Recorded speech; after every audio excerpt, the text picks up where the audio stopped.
Everyone knows what a sports bust is.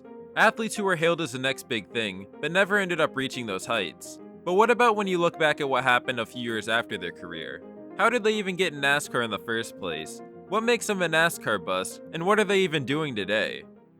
Well, to start off the video, we should go over the most well-known bust in NASCAR history, Danica Patrick, who unlike the other drivers on this list was given many years and top equipment to figure it out, before eventually becoming a bust. Growing up in Wisconsin, Danica began racing go-karts as a child, before moving out of the country as a teen to further pursue her racing, later moving back to the United States when she turned 20.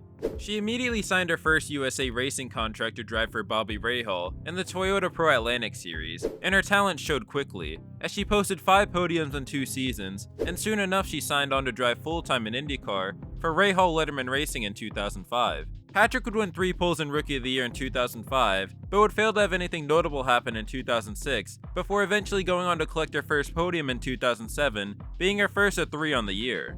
But the true peak of her motorsports career would occur in 2008, when she won her first IndyCar race when the series went to Japan, as once she took the checkered flag first, it'd be the last time she'd ever do it in her career.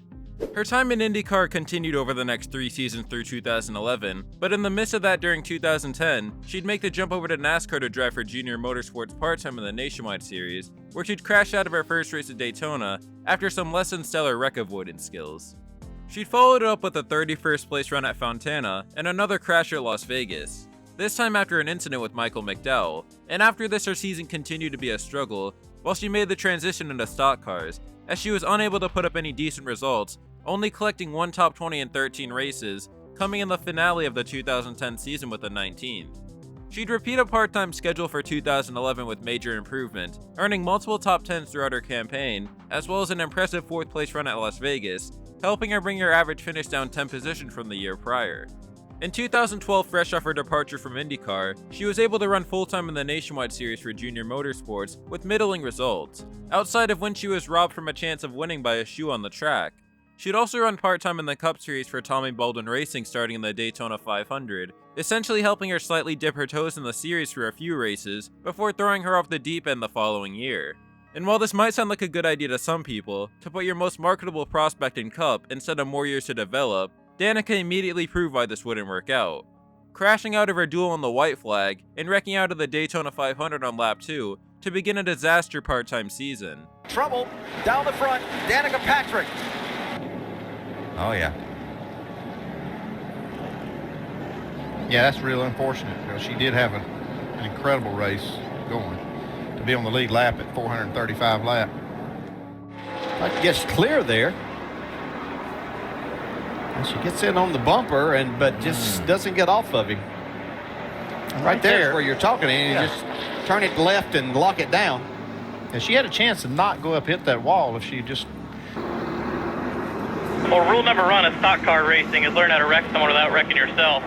After her awful first Cup tenure, Danica was moved up to full-time, driving for the race-winning team of Stewart-Haas Racing in 2013, where she immediately cashed in on her opportunity by using her Hendrick-powered engine to qualify on pole for the Daytona 500 and lead multiple laps en route to an 8th place finish. But outside of that, her entire Cup career would be a wasted ride. Now, I'm not going to sit here and tell you guys that rookies should immediately jump into the Cup Series and become successful, because 95% of the time that's not the case. Peep my last video. What I am going to say though, is they should at least show they have a right to be there, and Danica didn't do that. Not for her rookie year, not for the year after, and not for any year after that. So to display that, I've created some fun facts for each of her full-time Cup seasons.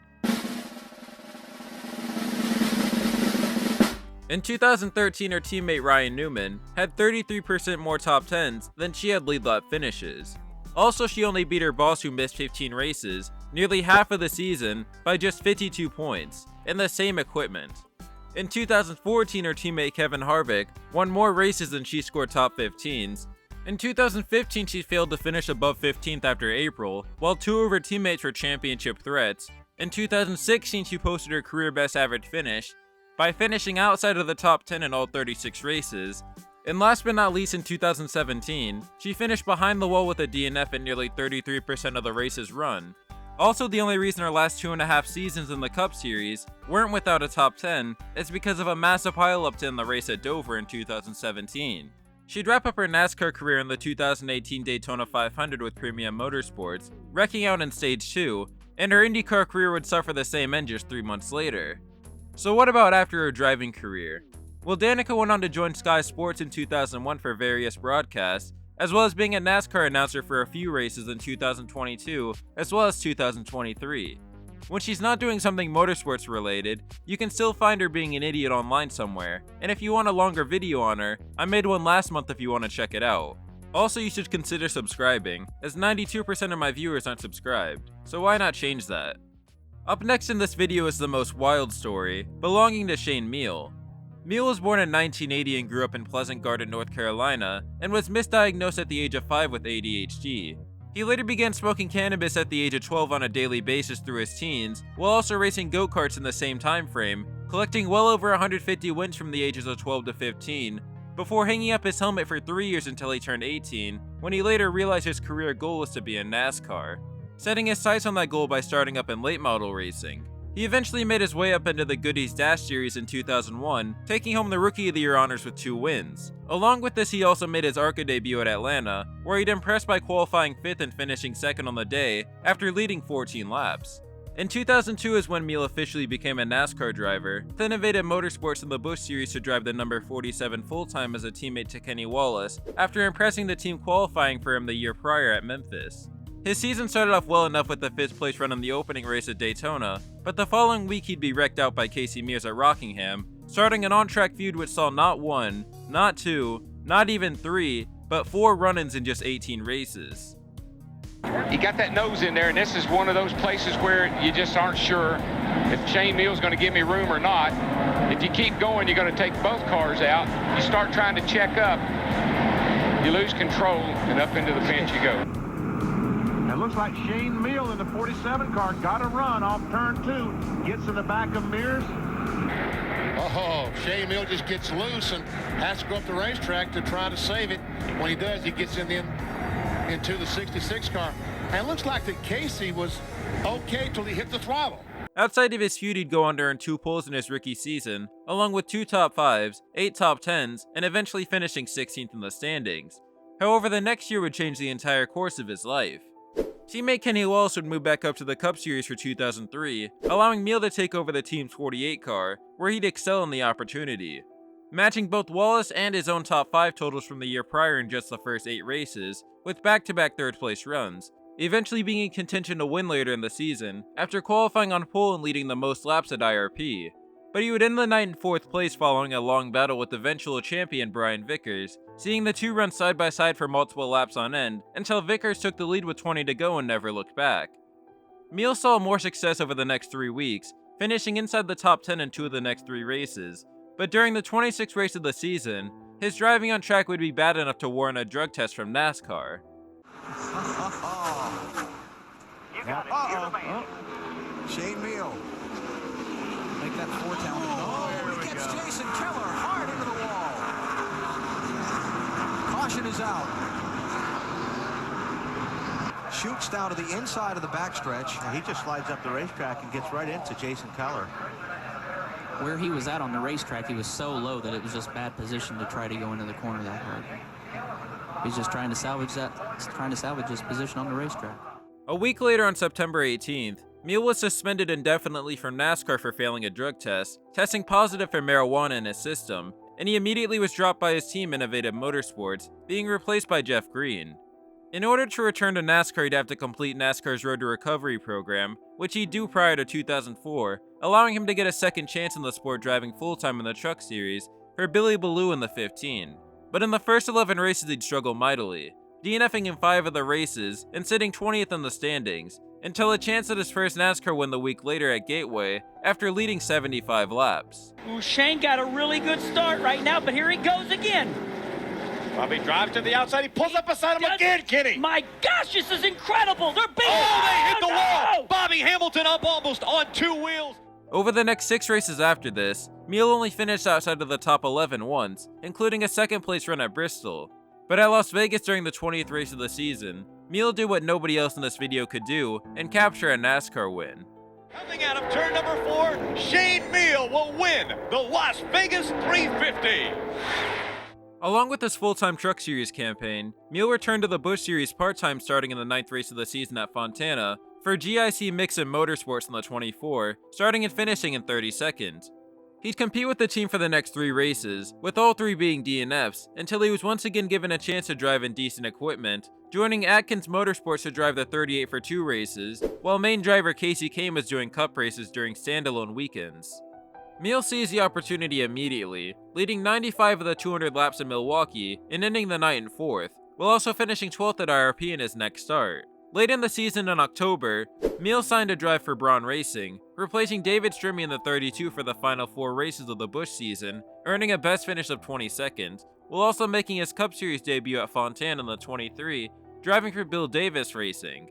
In 5 starts for Bill Davis, he'd post finishes of 39th, 29th, 24th, and 24th, eventually ending his season with a crash in the season finale at Homestead. For 2005, he was back in the Busch Series full-time with Braun Racing, along with part-time schedules in both the Cup and Truck Series. He'd kick off the season with a blown motor in Daytona, followed up by finishes of 3rd and 4th, then back-to-back sub-35th place runs, being capped off with a 39th place run in Atlanta following a crash, as well as a lap 1 crash in the Cup race the very next day. The hits kept on coming for Hmiel, as the next week he DNF'd from his last ever Cup race, while also being fined $10,000 for an on-track incident with Dale Jarrett in the Busch race. Oh, John Wood just got shot up the hill by Carl Edwards. And Jarrett, Shane Hmiel get together on the front stretch. Caution is out. Clear. Caution's out. And with 3 laps to go, that will be the race. I don't think he's going to do anything that he shouldn't, but he's definitely going to tell this young man that that was unnecessary. Dale just waved off the NASCAR official, said, "I'll be with you in just a minute."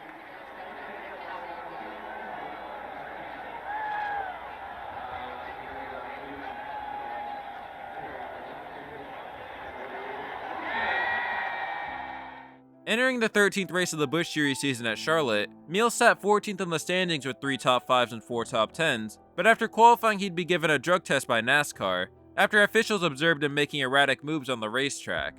And the next week at Dover, it was reported that he had once again failed the drug test, and he'd been escorted out of the garage by NASCAR officials. Hmiel tested positive for marijuana and cocaine, and was suspended indefinitely starting in May 2005. Yet was offered a chance at reinstatement after his second failed drug test, under the requirement that he submit to medical and psychological reviews and frequent drug testing before reinstatement.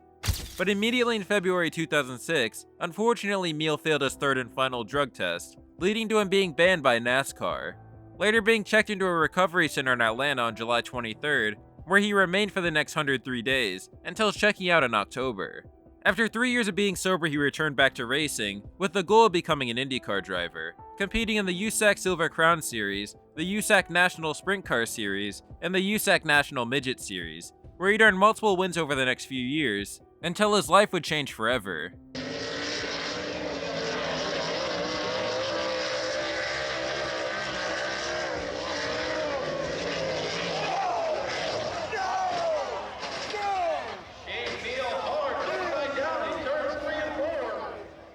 In the crash, his roll cage would collapse after hitting the wall, and he'd be airlifted to the hospital with back, head, and neck injuries, being in critical but stable condition upon his arrival, and being put into a medically induced coma to medicate his brain swelling. He was left paralyzed as a result of his injuries following the crash, but since has regained limited use of his limbs. Not much is known about what Shane Hmiel does as of today, but by the looks of his Instagram, it seems he's enjoying life with his family, which is always nice. Lastly on this video is a driver with the quickest hype diode I've ever seen in NASCAR, Dylan Kwasniewski. Kwasniewski was born on May 31st, 1995, in Norwalk, Connecticut, starting his career by driving go-karts at the age of 4, and joining the American Speed Association Super Truck Series in 2009, at just the age of 14. 2 years later in 2011, Kwasniewski joined the K&N West Series, driving for Gene Price Motorsports in the 03 in all but 1 race, finishing 2nd in his debut at All-American Speedway. But the main highlights of his season would come during the middle of it, when at Colorado Kwasniewski won the pole in the race, leading all but 3 laps, and backing it up the very next week at Montana Raceway Park with another dominant win, this time by leading 99 of 150 laps. He'd return to the West Series in 2012, on a full-time campaign this time, where he'd put up an impressive season, winning 3 races along with finishing inside the top 10 in all 15 races, eventually leading to him winning the championship at season's end. In 2013, Kwasniewski was in negotiations to move to the K&N East Series with Joe Gibbs Racing, wanting to wait until he's old enough to move into NASCAR's top 3 series, stating, "I don't want to move too fast. It would be a bad decision to make a move before I'm ready and then not be successful." With this in mind, he signed with Turner Scott Motorsports instead of JGR to run the entire K&N series scheduled for 2013, where he'd go on to destroy the field, winning 6 of the season's 14 races en route to another championship to become the first driver to win both East and West Series titles. Following this at just the age of 18, Kwasniewski would throw his prior words out the window, announcing on February 3, 2014 that he joined the Nationwide Series full-time in 2014, driving the 31 for Turner Scott Motorsports with sponsorship from longtime supporter Rockstar. Along with this, he'd also signed a development deal with Chip Ganassi Racing, allowing him to run in the 42 in races where Kyle Larson wasn't competing in. He'd kick off his season with a pole in the opening race of the season at Daytona, becoming the youngest pole sitter in series history, later backing it up with an 8th place finish in the race. But that would be his last top 10 until the 20th race of the season in August, as throughout 2014, Kwasniewski proved to be overmatched. Didn't know if you had a tire rub or... maybe you got a little help. Maybe you got a lot of help. Left rear flat. Yeah, but I think it could have been from that contact. I need to look at it again. Whoa! That was a classic mistake. They got arrow loose going at the corner. Hold you one. Coming back at you. They're not done yet. That could have been avoided. Well, that turned into 31 cleaned us out, getting into 1. Obviously, I guess you saw it. Oh, trouble! James Busher spun. Does he come into traffic? Yes, more involved. 20 Darrell Wallace caught a piece of it, and a third car on the bottom. I think that's Dylan Kwasniewski. It's got the hood up. And the 31. Fired up. Get him fired up. Yeah, Kwasniewski, he got a big part of that car. The whole front end's knocked off that car. Kyle Larson had his hands. Whoa. Into the wall and around. Oh, and Dylan Kwasniewski collected. Lock it down. Lock it down. He'd end his season with 3 top 10s and a best finish of 8th, being scaled back to part-time in the 42 for 2015 until his sponsor Rockstar pulled their funding from him, leaving him with no ride at all and forcing him to hunt for sponsorship to keep his NASCAR career alive.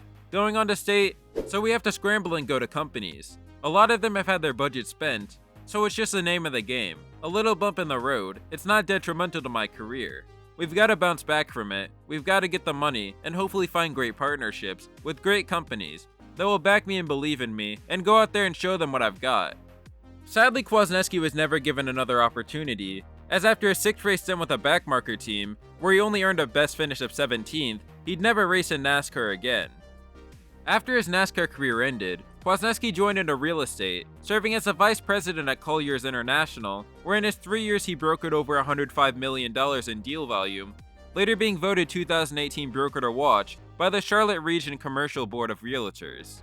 Following this, Kwasniewski went on to co-found 6 Summit Capital in 2020, where as of today he leads acquisitions, joint ventures, and debt and equity relationships, also overseeing the firm's development activities and growth initiatives. Outside of his business-related side, Kwasniewski was also recently engaged, which brings us all the way to today. As always, if you enjoyed the video, make sure to like and subscribe, and I'll see you guys for the next one.